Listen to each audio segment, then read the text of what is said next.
হুজুর আসসালাম। ওয়ালাইকুম আসসালাম ওয়া রাহমাতুল্লাহ। আমি আপনাকে একটা প্রশ্ন করতে যাচ্ছি। জি আল্লাহ যদি দয়ালু হবে তাহলে তাহলে কেন তিনি নির্দিষ্ট একটা দিনে প্রাণী হত্যা করতে বলেন? জি ভাই, আপনি অত্যন্ত চমৎকার প্রশ্ন করেছেন।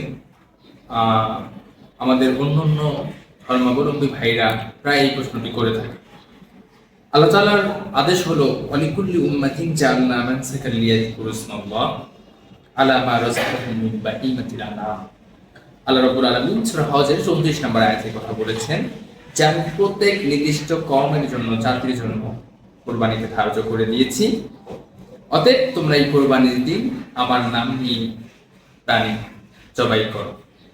তো এই আয়াতকে সামনে রেখে আমার অন্য ধর্মাবলম্বী ভাইয়ারা প্রায় প্রশ্ন করে থাকেন যে আল্লাহ রাব্বুল আলামিন যদি দয়ালু হবে তাহলে তিনি কেন তার নাম নিয়ে একটি উৎসব মুখর দিনে প্রাণী হত্যা করতে বললেন। জি।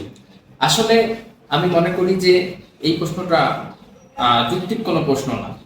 আমরা ক্লাস 9-10 বইয়ে পড়ছিলাম যে গাছেরও কিন্তু প্রাণ আছে। তো যারা বলে প্রাণী হত্যা করা যাবে না, তারা তো নিত্য নতুন বাজারে শাক খাচ্ছে, মাছ খাচ্ছে, খাচ্ছে না? এটাও তো প্রাণী।